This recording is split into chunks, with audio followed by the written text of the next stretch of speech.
Bonsoir à tous, bienvenue dans votre émission La Réunion Léla. On parle grand débat national. Qu'est-ce que les Français, les Réunionnais veulent vraiment débattre? La question est assez particulière puisque on n'a pas l'impression vraiment que c'est un débat ouvert. On parle beaucoup d'économie, de la cherté de la vie. On parle du comportement des élus, mais du fond, il n'y en a pas encore vraiment. L'éducation nationale, on n'en parle pas beaucoup. Et de la fonction publique territoriale, est-ce qu'on en parle? On va essayer d'ouvrir le grand débat national ce soir sur la fonction publique territoriale.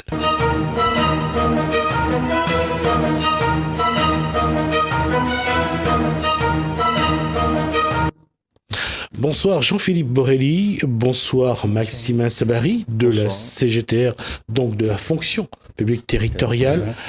Alors, juste deux mots d'abord. Il y a eu les élections professionnelles début décembre. Satisfait ou pas satisfait?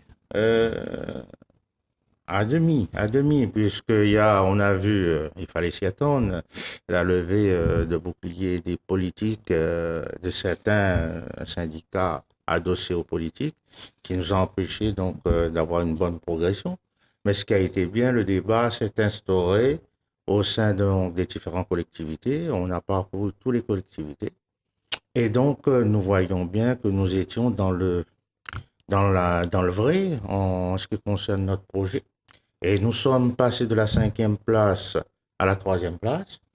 Et donc, on aurait pu ravir à la 1re place, puisque nous sommes quand même présents sur 22 collectivités sur 36. Donc, les autres collectivités, on n'a pas pu mettre des listes. Il y avait cette peur des employés. Mais pour nous, globalement, nous avons réussi un bon succès que nous allons employer, nous, à concrétiser dans le grand débat, puisque aujourd'hui, comme le président de la République veut réformer, on a transmis à son cabinet un document, au Premier ministre, aux représentants de l'État, et nous sommes étonnés qu'à aucun moment on parle de la fonction publique territoriale. On noie un petit peu le poisson avec la cherté, etc. Nous disons qu'aujourd'hui, la Réunion doit voir dans ce grand débat, travailler avec les forces vives pour mettre en place un nouveau mode de développement. Nous finissons une séquence, il y a lieu de bâtir une nouvelle séquence, que ce soit au niveau économique, social, mais aussi au niveau de la territoire. Jean-Philippe Borelli, est-ce que en tant que citoyen et travailleur, ça vous intéresse ce grand débat national? Si, ça m'intéresse beaucoup. Parce que ça définit nos situations de travail et notre défense envers et puis notre avenir dans la fonction publique. Est-ce qu'aujourd'hui, il y a un avenir? Est-ce que Jean-Philippe Borelli voit un avenir dans la fonction publique aujourd'hui? Un statut, une carrière? Est-ce que ça, c'est visible? C'est beaucoup, beaucoup visible et surtout, c'est au niveau des citoyens. Ça dépend aussi comment ça se tissue et comment ils réalisent aussi les travailleurs de la fonction publique. La question la situation de travail. Parce qu'on a au début du mouvement des mouvements des Gilets jaunes, parce qu'il y a beaucoup de mouvements dans le mouvement, donc des mouvements Gilets jaunes. Les Gilets jaunes ne voulaient absolument pas voir de syndicats se mêler à leur mouvement. Aujourd'hui, le mouvement a évolué, pour ne pas donner une tendance, a évolué. Et est-ce que les syndicats peuvent reprendre un peu le flambeau? Est-ce que les syndicats peuvent défendre? Parce que là, au moment où je parle, on ne peut pas dire que ce soit dans le grand débat à La Réunion, on ne peut pas dire qu'il y a un vrai débat de fond, on ne peut pas dire que les gens se rencontrent vraiment, qu'il y a des échanges. Et quand on revient à la fonction publique, à ce jour, je n'ai pas entendu une seule un seul mouvement mettre en avant l'avenir des employés communaux. Nous, on l'a fait à travers notre campagne, à travers notre document. Mais aujourd'hui, ce qui se passe, quand vous dites que les Gilets jaunes n'ont pas voulu que les syndicats soient là. Mais nous, on a continué notre débat auprès de nos collègues parce que nous sommes conscients de la situation de pauvreté dans laquelle se trouvent nos collègues. Une dame qui travaille en aide à domicile. Tous les politiques pour gagner les élections ont dit on va développer l'aide à la personne. Cette personne-là qui travaille en qualité d'aide à domicile, son salaire est calqué avec le nombre de contrats qu'elle a, c'est-à-dire le nombre de vieilles personnes qu'elle doit travailler. Voilà, là, c'est surtout au nombre d'heures, parce que c'est une aide ménagère ou... C'est une aide ménagère donc qui n'a pas de fixe. Oui, donc ça veut dire que c'est en heures. Sauf que nous avons rencontré l'ex-directeur de la CGSS, monsieur Christophe Madika, qui nous a dit, lui, toutes les entreprises associatives relevant de la Sécu ont conventionné avec la Sécu pour que chaque agent ait un fils. Donc un minimum d'heures. Voilà. Et pourquoi ça se fait pas dans la fonction publique? Et quand on dit que on dépeint la fonction publique, les employés communaux, comme des tiers au flanc, des personnels nantis, alors que ces personnels touchent, quand ils n'ont pas assez de contrats, 600 €. Oui. Alors quand même faire une précision, quand on parle de fonctionnaires, on parle surtout de la fonction publique d'État. On parle surtout de milieu hospitalier. Vous le précisez. Oui, je le précise. Vous êtes le seul à le faire. Parce que la fonction publique territoriale n'est pas la même, n'a pas les mêmes avantages qu'un fonctionnaire. L'amalgame pour taper dessus, c'est bon. Par contre, sur certains employés de collectivités, proches surtout des responsables politiques, eux, quand on dit qu'ils sont juste des faire-valoir parce qu'ils viennent là juste pour pointer, parce qu'ils sont proches du maire ou parce qu'ils ont voté pour le maire et qu'ils ne font pas leur travail, quand même, il y a quelques tirs au flanc aussi dans les collectivités. On ne peut pas le cacher, sauf que compte tenu de la mise en place des directives de la Cour régionale des comptes, les autorités territoriales, maires et présidents d'INTERCO commencent à être sensibles et à faire travailler le personnel. Parce que si on ne travaille pas, aujourd'hui, on a maintenant plus recours au conseil de discipline. Messieurs, vous arriverez, vous, à faire travailler les proches du maire, ceux qui sont là, les petits soldats, ceux qui obéissent au doigt et à l'œil à ce que dit le maire et qui viennent qui viennent ventre à terre lorsque le maire les demande de rappliquer. Ces gens-là, vous pensez pouvoir les mettre au travail? Sûrement. Sûrement? C'est vous qui doit le faire ou c'est le maire qui doit le faire? Non. Le souci, c'est quoi? C'est que cette époque que vous êtes en train de décrire, terminée, elle est en train de fondre comme la neige au soleil. Pourquoi? Parce que nous voyons bien que en discutant avec des hauts responsables de l'État, aujourd'hui, dans sa volonté de réforme, M. Macron dit quoi? Il dit déjà, pour être directeur de cabinet, si le DGS, le directeur général des services de la collectivité, a le grade d'administrateur, il faut qu'en face, le directeur cabinet puisse avoir le même grade. Donc, ça veut dire aujourd'hui, il n'y a plus de place pour l'amateurisme, les collègues avistes, etc. Et cela, pour que la continuité en cas d'alternance, la continuité du service public puisse se faire. Ça se fait à Nice. Donc, on est en train de bouleverser le mode. On le voit, on l'a vu surtout, et je pense que vous êtes bien placé pour l'avoir vu. On l'a vu sur les barrages, sur les ronds-points. Combien de maires ont envoyé des caisses de cuisses de poulet, de l'alcool, un peu d'argent pour soutenir le mouvement. On voit bien que les élus veulent maintenir un mode de fonctionnement, une clientèle électorale. Et surtout, on est à 1 an de 2020.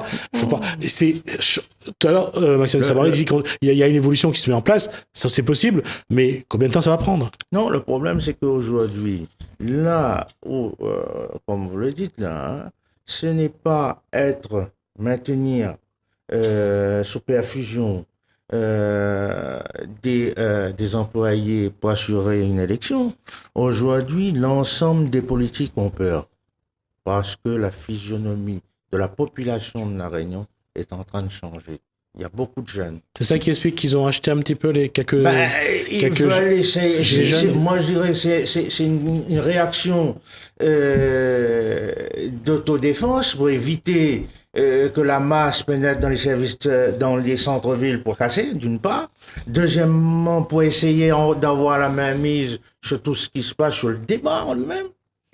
Sauf que aujourd'hui, nous avons affaire à une nouvelle génération qu'on appelle la génération de pouces. Et là, il faut plus que des caisses de cuisses de poulet et des canettes de bière, il faut un véritable projet de développement qui replace le Réunionnais dans son territoire, sur son territoire. Et c'est là où les différents conseillers politiques, comme vous dites, qui sont grassement payés, n'ont pas vu arriver cette vague de jeunesse qui arrive, qui réclame non pas seulement un petit contrat. Ils veulent avoir quelle sera ma vie dans 20 ans. Parce qu'on est impacté par le changement climatique, etc. C'est aux élus, on leur demande d'être inventifs, d'avoir une politique. Et c'est pour ça que lui-même, Macron, il est pris dans tout ça, parce qu'il n'a pas anticipé cette volonté de cette jeunesse qui draine derrière lui toute la population. Jean-Philippe Borrelli voulait dire quelque chose? La jeunesse maintenant a peur. C'est la jeunesse qui a peur? Ah oui, ils ont peur de leur avenir. Qu'est-ce qu'ils vont manger? Si avec un petit contrat de 6 mois, que c'est pas avec ça, il va dire que c'est pas avec ça, son avenir sera indéfini pour aller au supermarché. Et c'est un paradoxe parce que on sait très bien que la plupart, je veux dire, des maires ont mis en place un Baden pour les petits contrats un peu avant les municipales. Oui, mais ce temps-là est révolu. Là où ça c'est un temps révolu. Vous avez dit en préambule quelque chose. On n'entend pas sur l'éducation nationale.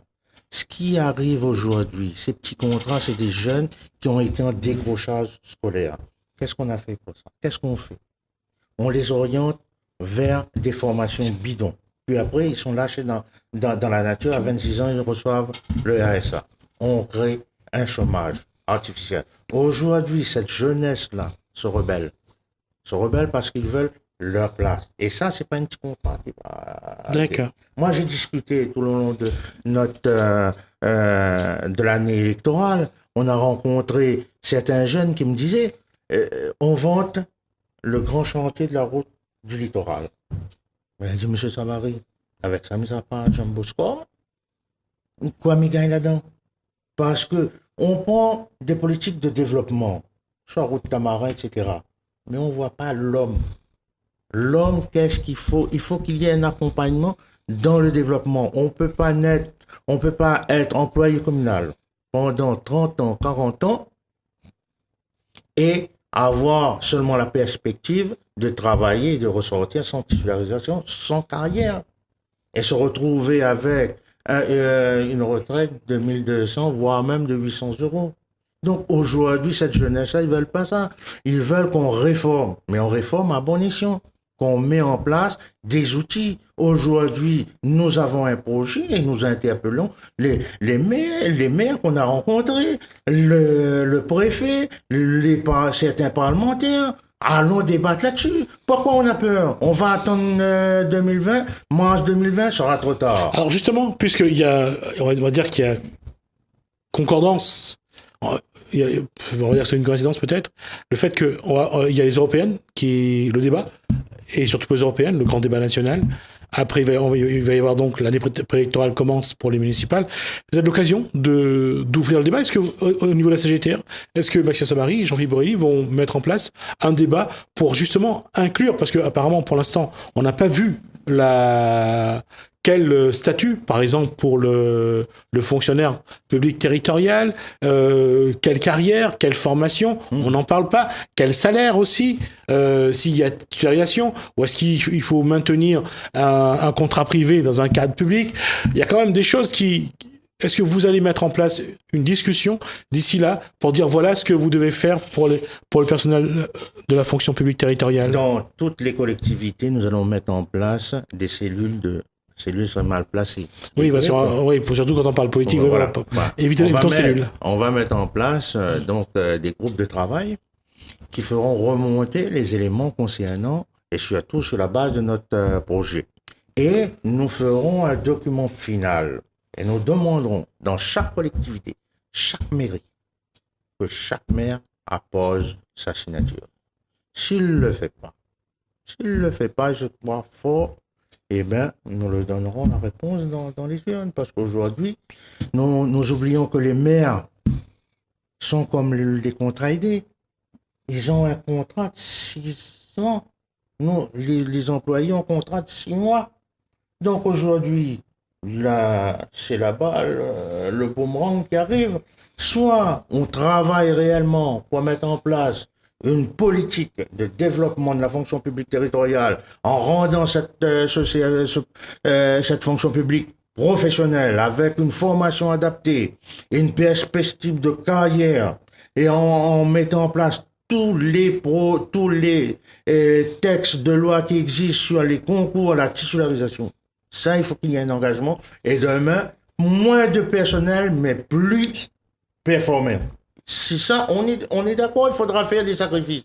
Parce que ce serait un lieu de dire, ben non, alors on vote pour tel maire, jamais tout le monde titulaire. C'est faux, le temps est terminé. Les plans de titularisation, c'est fini. Là, aujourd'hui, c'est la professionnalisation de la fonction publique territoriale.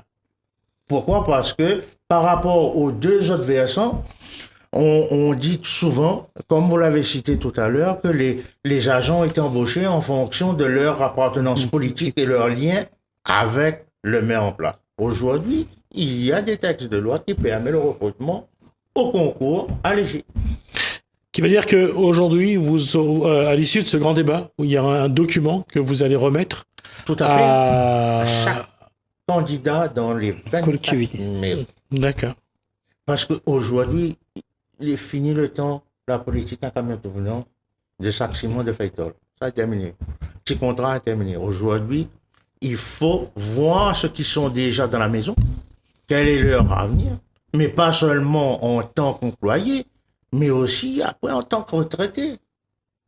Parce que, est-ce qu'on aura encore cette retraite-là à l'allure où va M.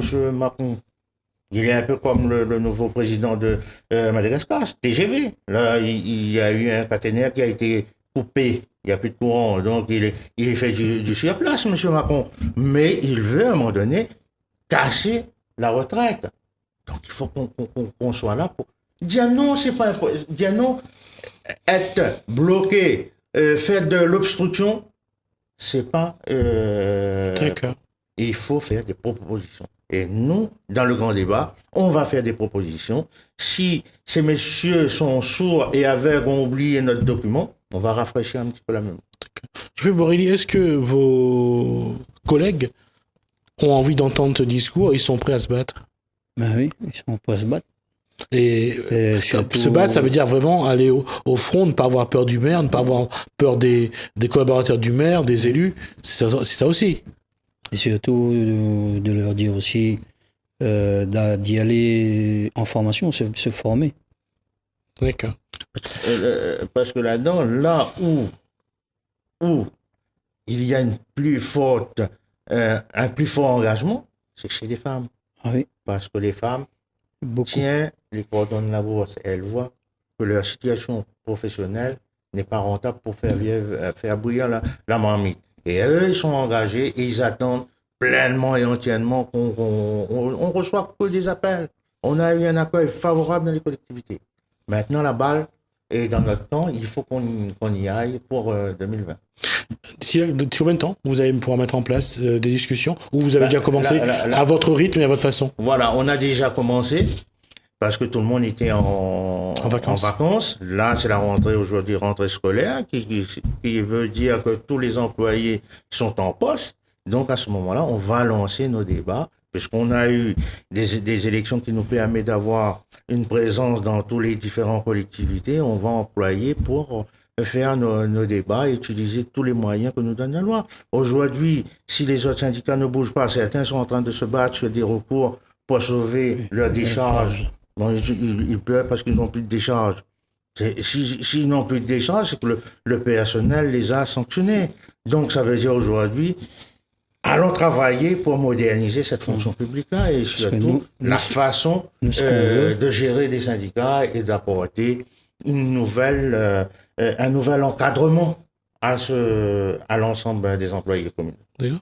Nous, ce qu'on veut, c'est vrai qu'on représente la CGTA, mais nous, ce qu'on veut, c'est aider nos collègues de travail à se sentir aisés dans leur travail. Merci Jean-Philippe Borelli, merci Maxime Sabary de la CGT. On reviendra sans doute avant la fin du mois de mars sur ce débat-là, voir un petit peu qu'est-ce qu'il en ressort, un peu le document que vous aurez rédigé et voir quelles sont les revendications de la fonction publique territoriale de la Réunion. On aura l'occasion donc de voir ce que demandent ces employés communaux, entre autres. Merci à vous deux.